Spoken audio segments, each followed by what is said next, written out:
Okay, we're live. Hi, this is William Ramsey. Welcome to William Ramsey Investigates. On tonight's show, I have a very special guests, two guests. They're brothers. Their names are Phillip and Paul Collins. And they wrote a book a while back, which I listened to some of their interviews. That book that they've talked a lot about in a lot of the interviews I listened to is titled The Ascendancy of the Scientific Dictatorship, an examination of epistemic autocracy from the 19th to the 21st centuries. That was published in 2006. And we're going to talk about a new book that they wrote last year. November 2020 was when it was published. The title of that book is Invoking the Beyond, the Kantian Rift, Mythologized Menaces, and the Quest for the New Man.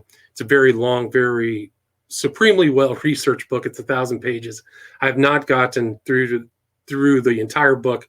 Good news is that they've already agreed to talk about their book into two parts. So we're going to do the first part tonight and then schedule the second part later, so that gives them more time to kind of lay out their research. Phillip D. Collins has acted as the editor for The Hidden Face of Terrorism. He's also written articles for Paranoia Magazine, MK Zine, newswithviews.com, and Biped, the official website of Darwinian Descent and Conspiracy Archive. And then Paul David Collins is also an author of The Hidden Face of Terrorism, and he has received his associate in science degree from Clark State Community College and a major from Wright State University. He's worked as a professional journalist for 4 years, and he's written for many independent, smaller community publications such as the New Carlisle Sun, Tip City Herald, Beaver Creek News, Vandalia Drummer, Springboro Sun, and Fairborn Daily Herald, just to name a few. So again, the authors are Phillip and Paul Collins, and the book we're going to talk about tonight is Invoking the Beyond, the Kantian Rift, Mythologized Menaces, and the Quest for the New Man. So Phillip and Paul, are you there? Yes, we are. Hey, thanks, Mr. Ramsey. Yeah, thank you so much, Will. Yeah, thanks for agreeing to the interview. I listened to you guys. We talked in the pre-show about Visigoth. You've done interviews then. You also had your own show.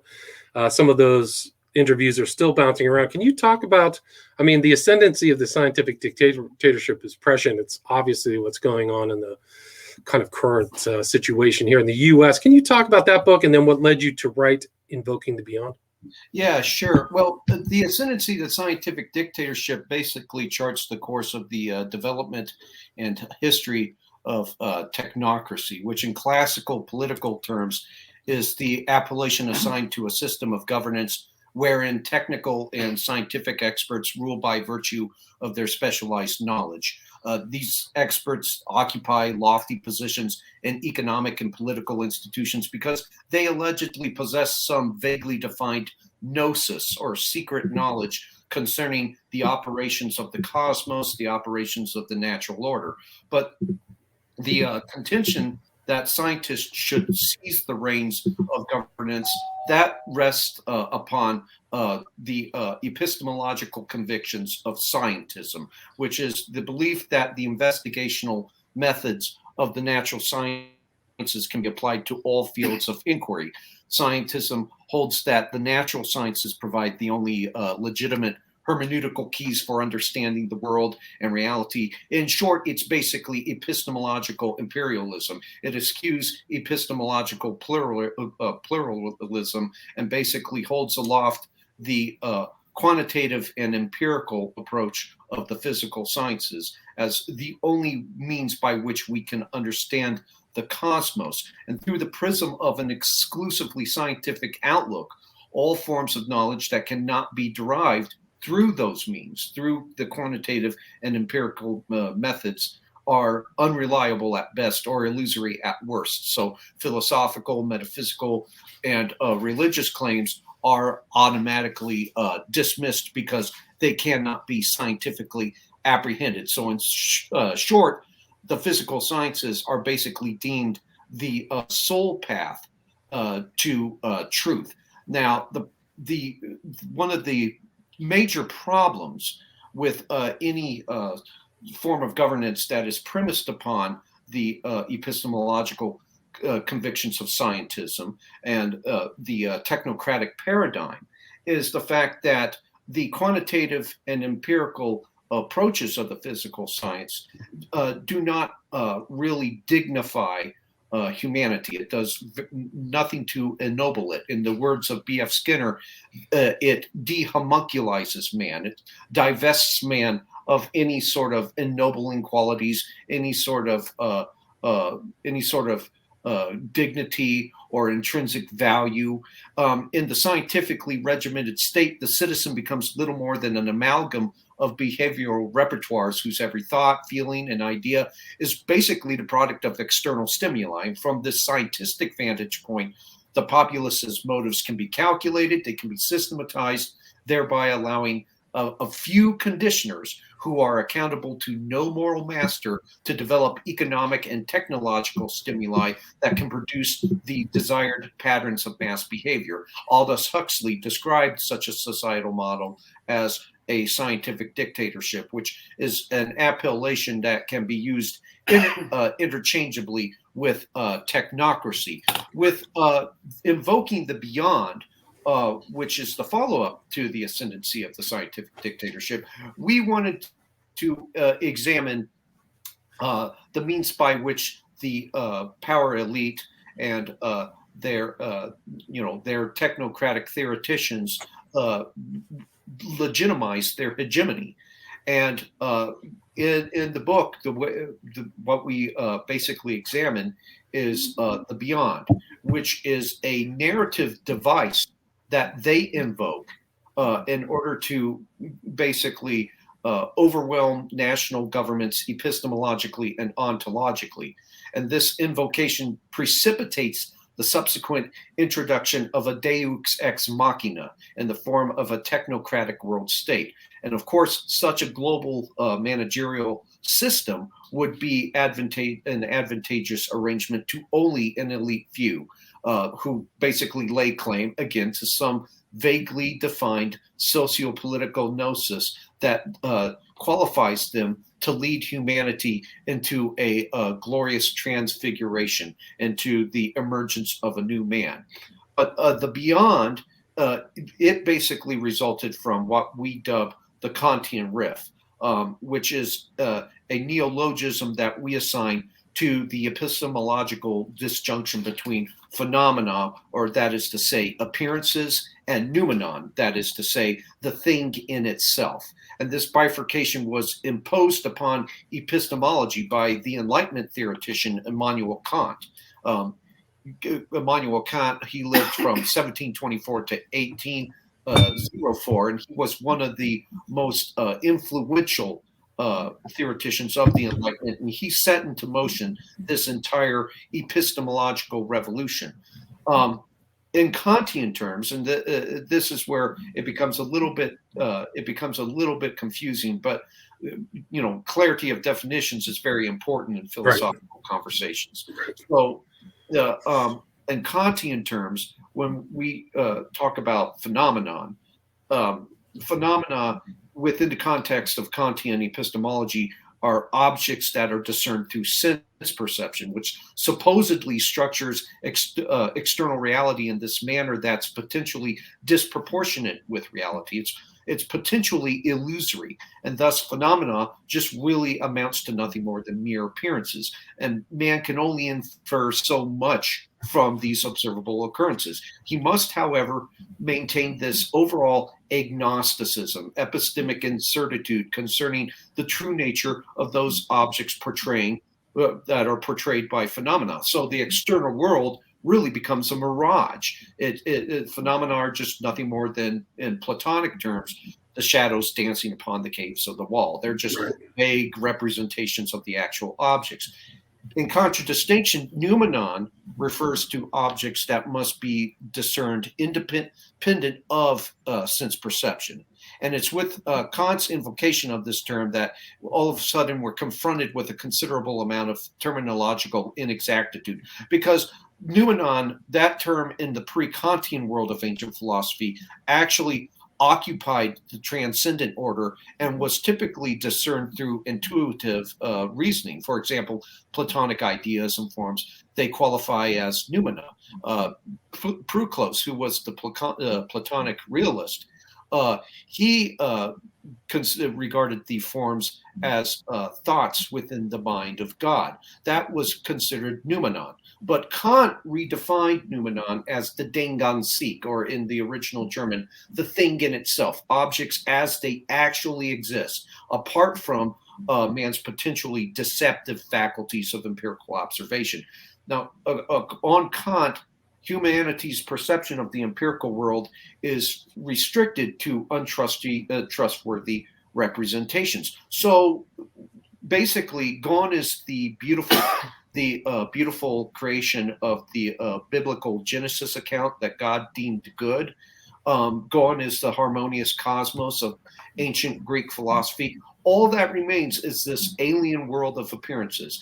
Man can have no experience apart from that which is already framed for him and structured for him by the spatio-temporal matrix. So we basically become lost cartographers who sculpt these mental maps of reality that are woefully suboptimal, potentially disproportionate with the actual reality. And so we have this epistemological barrier that severs the adequation between the human mind and reality. And we call that epistemological barrier the Kantian rift. And obviously, with such an epistemology holding sway, the world becomes a dysteleological world. It becomes a meaningless, purposeless world. Because if you can have no knowledge of it, if it's perennially imperceptible, then there's nothing, there's no ontological truth we can grasp about it. So it becomes absurd. It becomes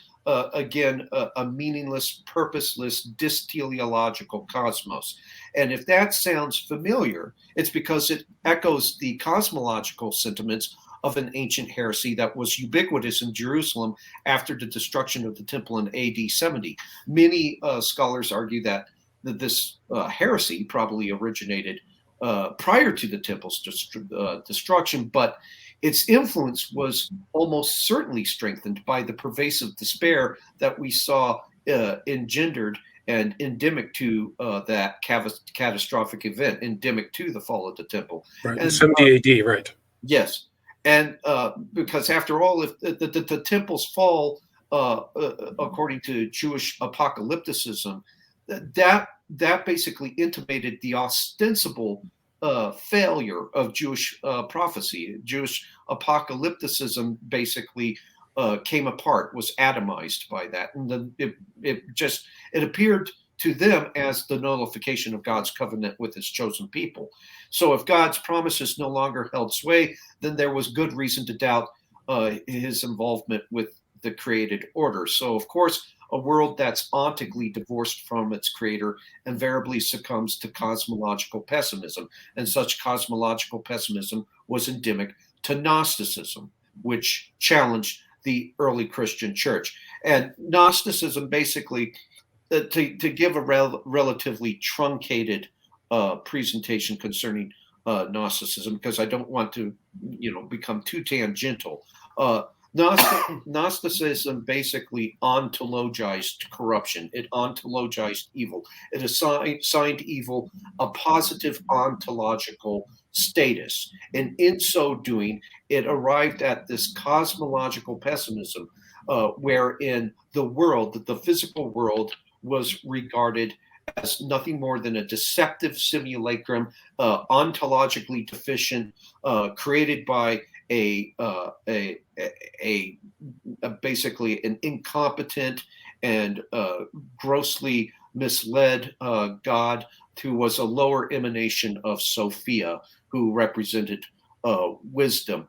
And so we see Gnosticism basically making its way into the modern era through Immanuel Kant. He basically reiterates the Gnostic epistemology, and the reason being is because the 18th century Enlightenment was, for all practical purposes, a Gnostic revival. You have this, right. You have these elements of Gnosticism being espoused by various Enlightenment theoreticians. Right, but sorry to interrupt, but I think if I remember correctly, one of the the epistles or one of the Paul's things was addressing Gnostic ideas, which believes that man's knowledge is the way to salvation. Right. And it's man-centered instead of God providing salvation. I think you make that point in the intro to your book.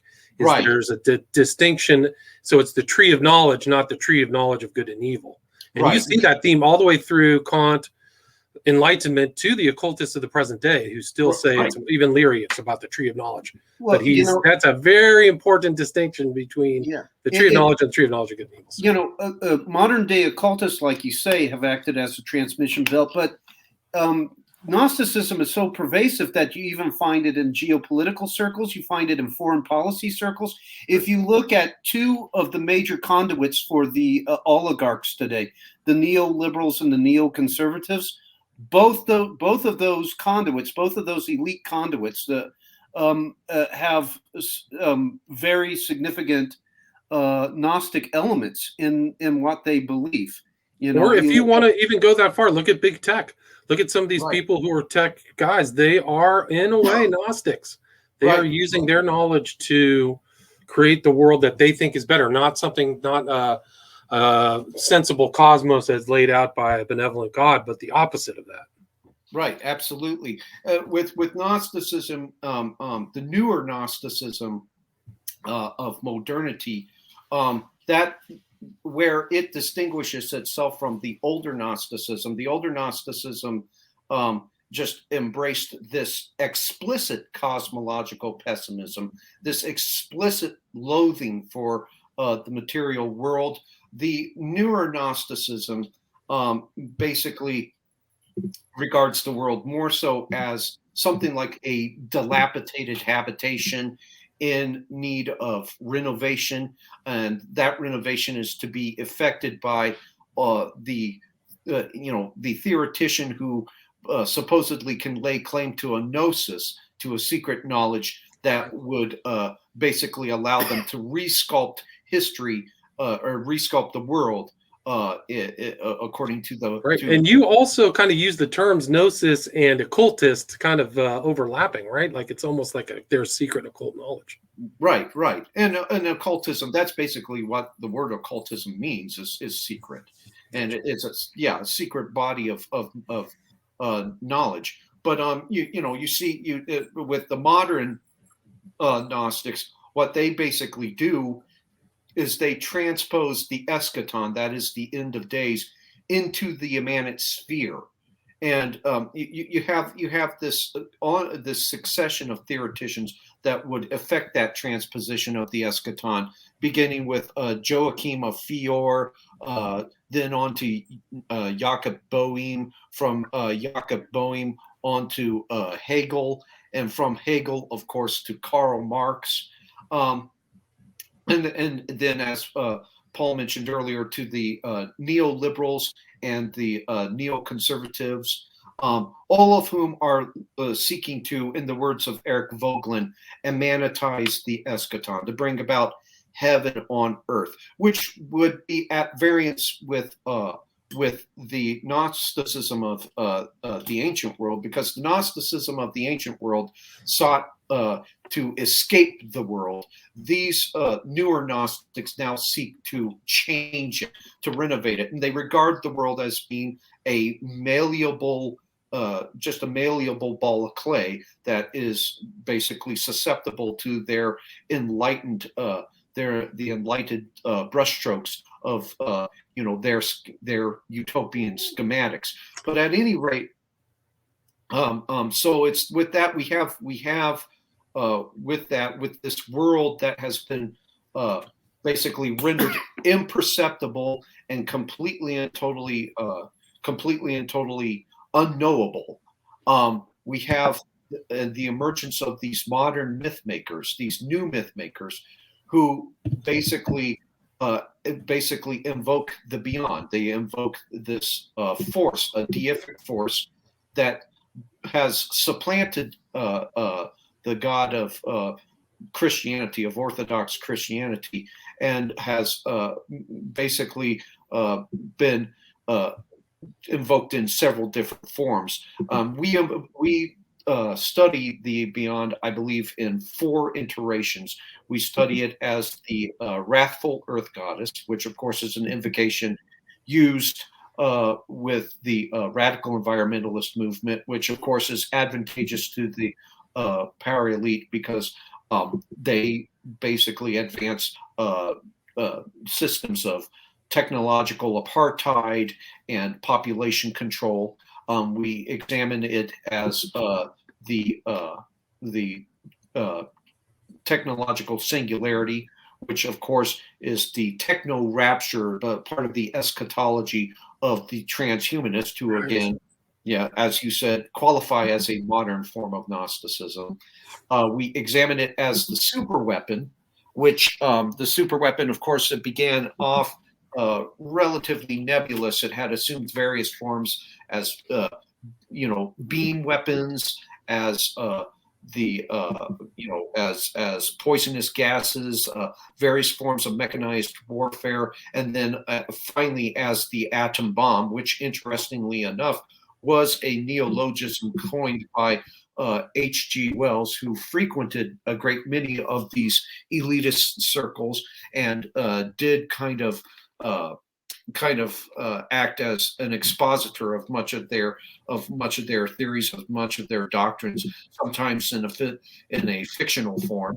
And it was in the book, for instance, The World Set Free, that we first see the appearance of the neologism of the atom bomb. And then lastly, and the most fantastical form that we see, the beyond being invoked as, are extraterrestrial gods. Right, and it's right there in your cover. So you have this very kind of modern view of, this myth of these beings, and it kind of overlaps too with some of these science fiction writers too, right? Like Arthur C. Clarke. Right. They're bolstering all of these kind of ideas. Right.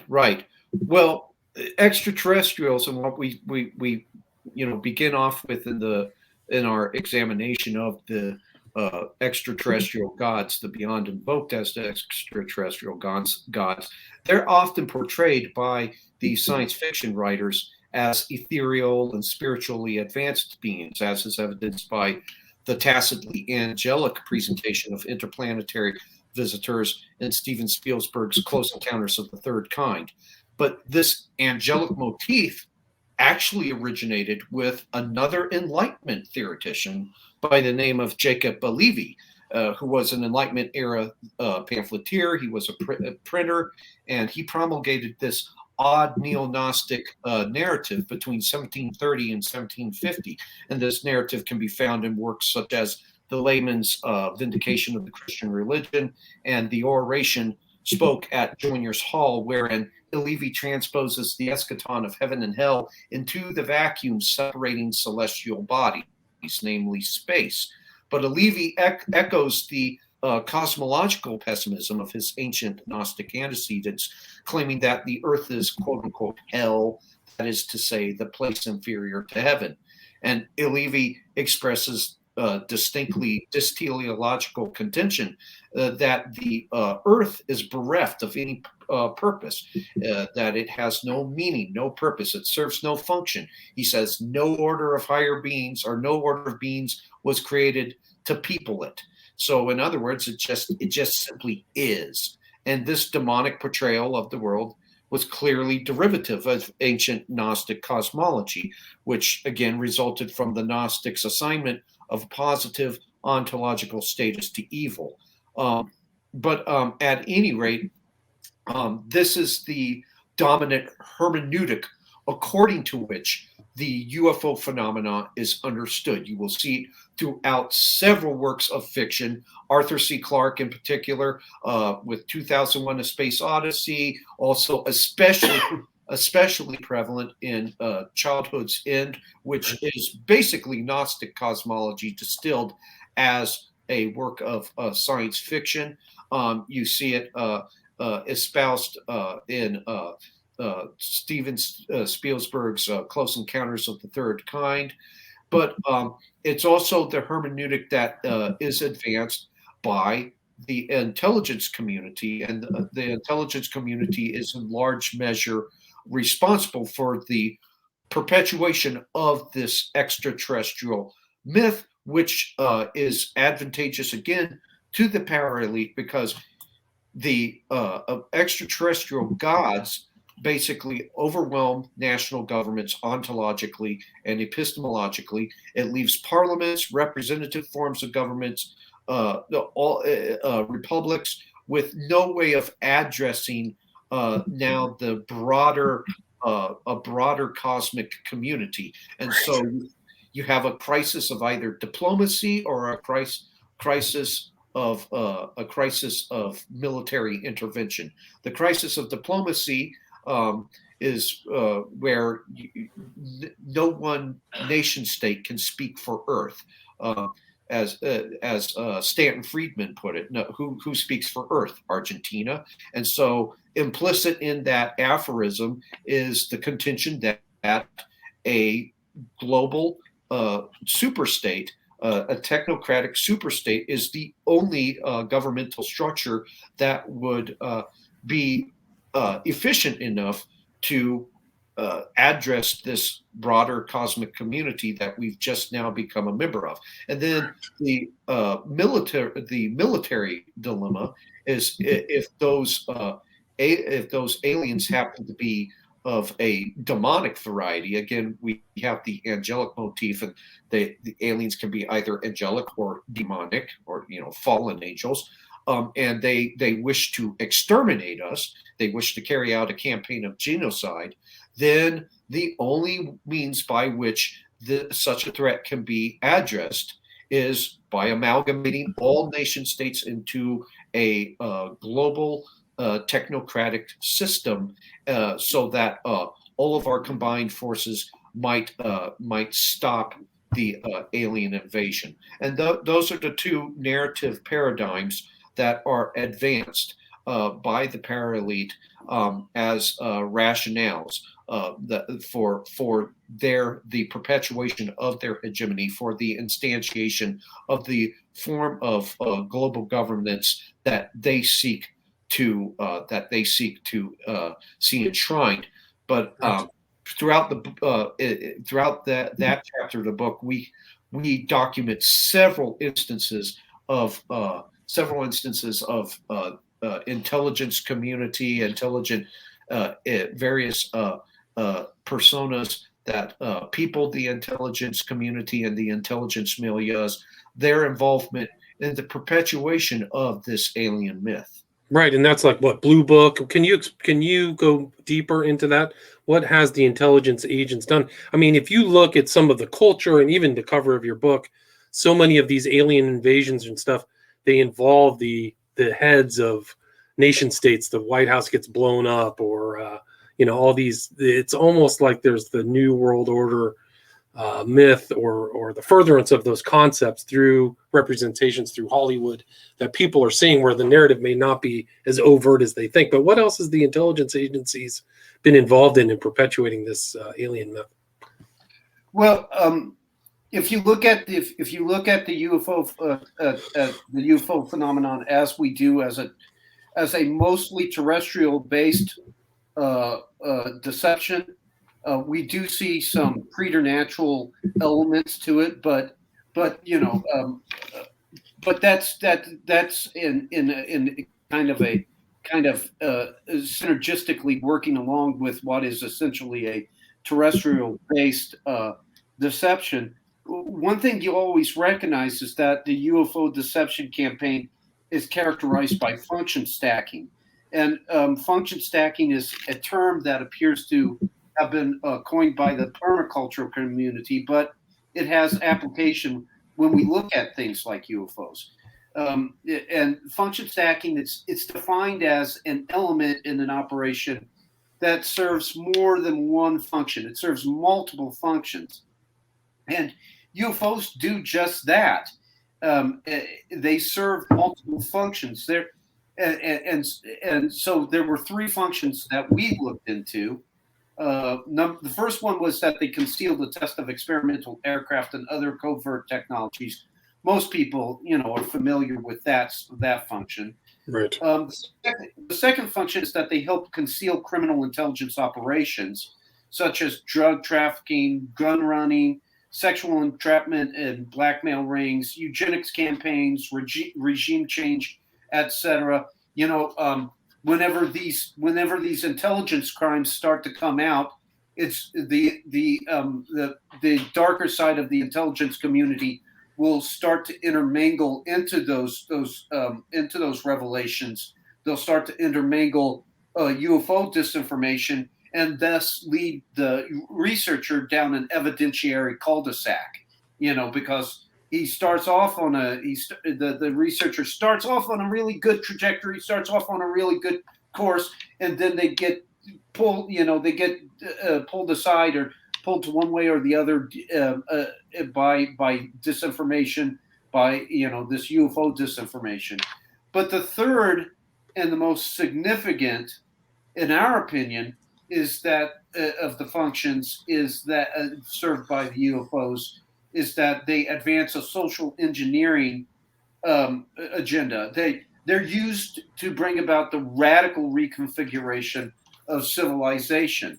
And we believe, and we state this in the book, that most, if not all, UFO deceptions are used by the darker elements of the intelligence community, because I don't want to mislead the audience or have the audience labor under the belief that the entire intelligence community is evil, or no, that's there are some very good people working within the intelligence community, good people working within a bad system. And then there's the criminalized element. But these criminal intelligence circles use UFO deception, use almost all UFO deceptions to serve that third function. Some of the manufactured UFO incidents may have been concocted to serve one of the first two functions, or both, but they eventually go on to be employed to condition humanity to make a radical break from the past. So social engineering involving UFOs, it appears to have become extremely significant in late 1940. It may have very well taken place in years prior, but the final years of the 40s seemed to be when it really came to a head, when it really became the most prominent. At that time, the prior incarnation of the beyond, the super weapon Phillip brought up earlier, appears to have begun to act as a kind of midwife for the UFO manifestation of the beyond. And in the book, we support this contention with a passage found in the appendix to a 1949 report released by Project Sign. And any UFO buffs out there already know about Project Sign, but it was what Project Sign was. It was an official on the subject of UFOs that was conducted by the United States Air Force. And in the Project Sign's report, there was a letter from Dr. James Lip. Lip was an aeronautical engineer and a department head at the Rand Corporation, which was it's still around. It's an American nonprofit global policy think tank. The Rand Corporation was the epicenter for a lot of radical ideas regarding nuclear exchange and nuclear war. For instance, in 1963, the Rand Corporation produced a report that would serve as the foundation for Secretary of Defense Robert McNamara's policy of mutually assured destruction, MAD. And MAD would go on to become a kind of national security centerpiece during the Cold War. It basically held that in the event of a nuclear exchange, both the aggressor and the defender are destroyed. And so, because both hold within their means the nuclear capabilities of destroying. Both adversaries hold the means and the capability to destroy one another in a nuclear exchange. So that acts as the ultimate deterrent. Yeah. MAD is widely considered to be the theory of deterrence put into practice. But like many other Cold War policies, MAD was characterized by function stacking.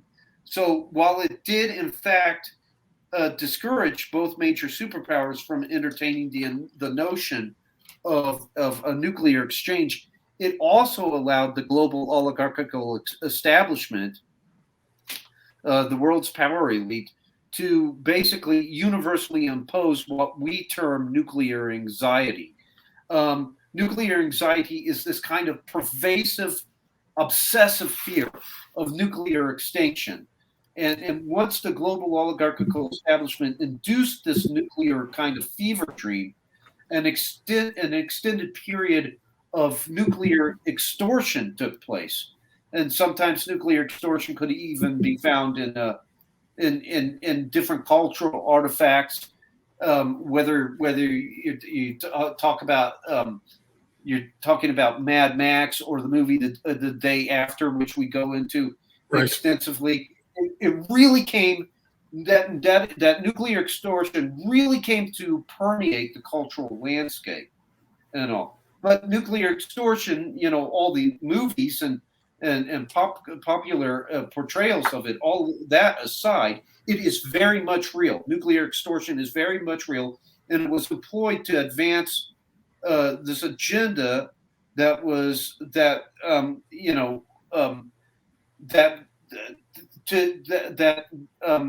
basically to blackmail people, blackmail the population. Right. It was social engineering, right? What's that, sir? It was a kind of social engineering. Yeah. It was used to keep people in line. The enemy's over there. We could get nuked.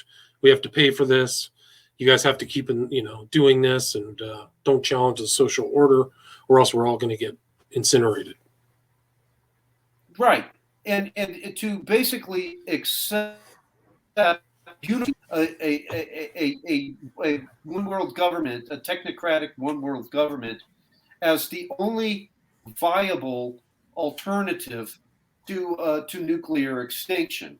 And so we had this connection of Rand to Project Sign, and this indicates that to us, and we point this out in the book, that the nuclear fetishist that cultural historian Bruce Franklin calls the cult of the superweapon were endeavoring to breathe life into a new incarnation of the beyond.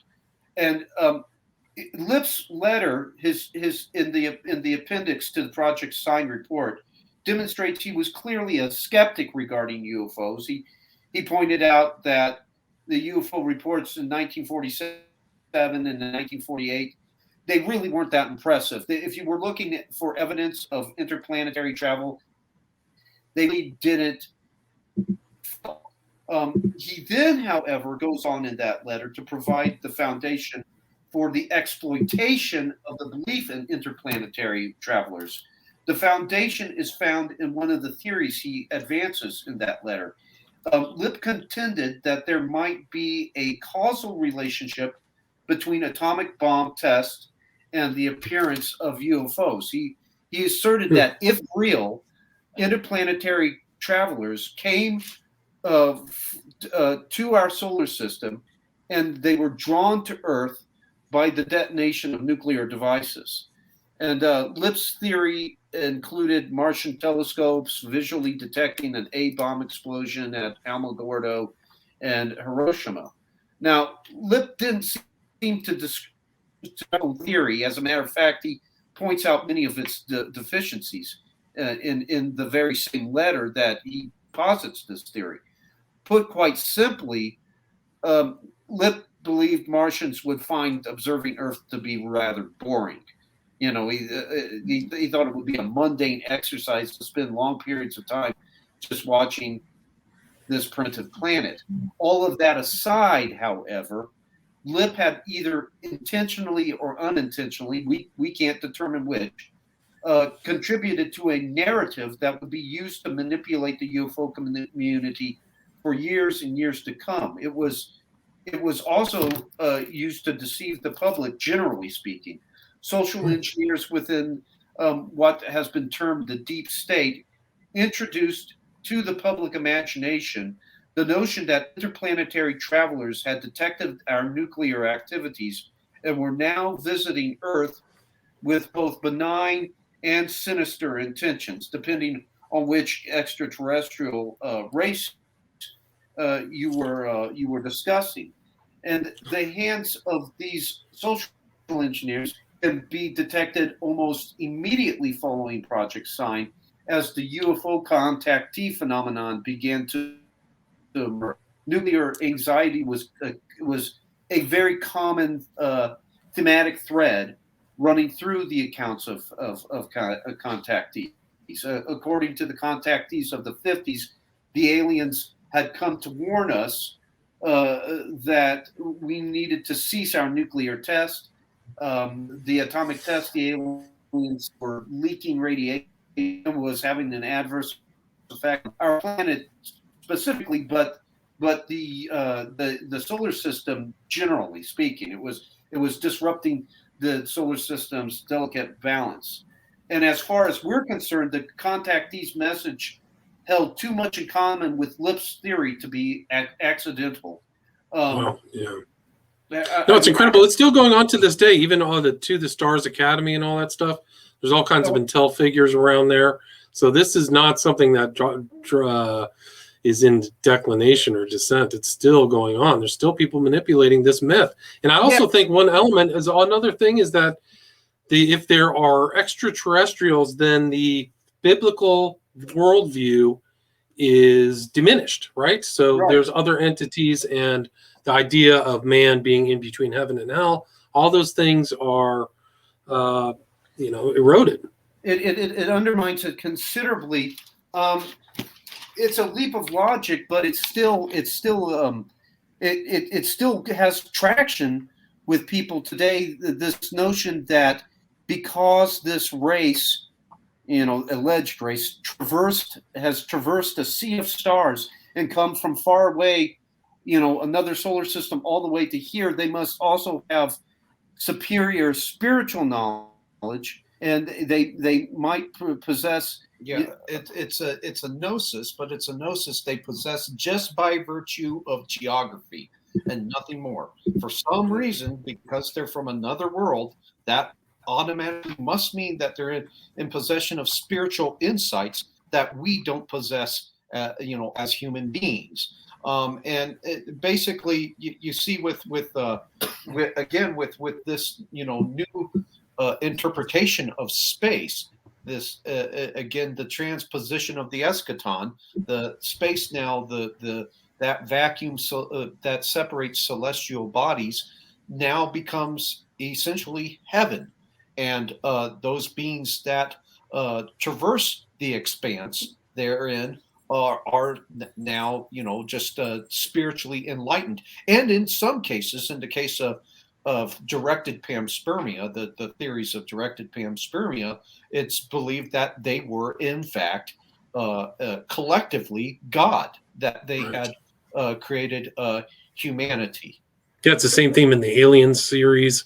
And what was the movie where the guy comes to Earth and he lands in DC and warns? Yes, the Day the Earth Stood Still. The Day the Earth Stood Still. So there you go. The same theme. This kind of enlightened being who has tremendous power. Right. Well, basically, Klaatu, the central alien character of that particular story, is nothing more than a sort of exotheological Christ. And as a matter of fact, one of the name that he assumes as a human being is Carpenter, which of course is a rather conspicuous allusion to Jesus the Carpenter. I know, and we don't necessarily go into this in the book, and we're going to expand upon what we say in chapter 7 of the book about UFOs in either an article or a follow-up, volume. The director of that film, Daryl Zanuck, he was part of the National Committee for Free Europe, which was a front for the Central Intelligence Agency. I remember that. Yeah, and he had worked as a writer He had wrote more than 40 scripts during the 1920s for Warner Brothers, and then moved on to head of production there. And in 1933, he left Warner Brothers after he had studied. He and Jack Warner had a dispute over his salary, but he then partnered with Joseph Schrank and started 20th Century Fox, and he and Schrank would transfer the production company they would transform that production company into a very, very powerful force to be reckoned with within the motion picture industry, especially in 1935 when they bought Fox Studios, which had gone bankrupt, and merged it with 20th Century to form 20th Century Fox Film Corporations. But Zanuck became much more than just a major film producer. When America entered World War II in 1941, Zanuck gained an intelligence background because he was commissioned as a colonel in Army Signals Intelligence Corps. And he placed his film company at the disposal of the United States government. And 20th Century Fox began just turning out films that were made with the supervision of the Office of War Information, OWI, which is a government agency engaged in very large-scale information propaganda. And in Zanuck's mind, filmmaking and propagandizing really became one and the same thing. He merged the two, whether intentionally or unintentionally. Motion picture art and information warfare and persuasion became one and the same in Zanuck's psychology. So it goes all the way back, right from the inceptions of the film industry. All that stuff, war propaganda, social engineering, really started all the way back then, 70 years ago. Yeah. Absolutely. And, you look at the production of The Day the Earth Stood Still, and, you read the various accounts of that production, and you find out that Zanuck, he wanted a very almost documentary, very gritty, very realistic style to it. He wanted the audience to buy that this was an actual visitation. This was an actual, UFO event. That the aliens were real. He wanted the audience to feel like they were viewing something that was very real. Of particular importance to Zanuck was the now famous speech when Klaatu lands his spacecraft in the nation's capital, and he delivers his message to the Americans and the rest of humanity. While discussing this scene with the movie's producer, Julian Blaustein, and the movie's screenwriter, which I believe was Edmund North, Zanuck directed them to, quote, treat it as realistically as you possibly can, unquote. So once again, he wanted this documentary style to this UFO land scene. He even told North and Blaustein the following, quote, "You should suddenly hear radio programs being interrupted with startling flash announcements from Washington, New York, Los Angeles, etc. The whole nation is listening in," unquote. So he wanted people to buy that a UFO visitation, that alien visitation of Earth was a very real possibility. Yeah, imminent, like it could happen anytime, right? Exactly. Guys, I hate to interrupt, but I got another interview in 5 minutes, and we haven't really even gotten into the kind of quest for the new man, Darwin, Marx. There's a lot of other themes that are involved in this book. Where is the best place for people to get Invoking the Beyond? The best place they can get it is off iUniverse. That's the publisher. iUniverse.com. Just go there, enter Invoking the Beyond into the search engine. For the print copy, the price is a wee bit exorbitant. Again, we didn't set the price. It was actually set by the publisher, I'm assuming, to cover printing costs. So if that's a bit too much for you, you can also check out the electronic version, which is only $2.99. And where is the best? Do you guys have a website or social media? People want to reach out to you if they have a question? Heretofore, right now, we have a platform on www.conspiracyarchive.com, which is maintained by Terry Melanson. But in the next month or so, we will be launching our own website. So right now, the best place, though, to go for most of our work is at Conspiracy Archive. That will soon change. conspiracyarchive.com. You're going to have a new website up. I'll put a Conspiracy Archive in the show notes, and I'll set up another time where you can come back and kind of continue talking about this very detailed, very well-researched book, Invoking the Beyond. But thank you so much for your time, Paul and Phillip D. Collins. Thank you so much. Thank William. you. Keep in touch. All right, stay there. Stay there.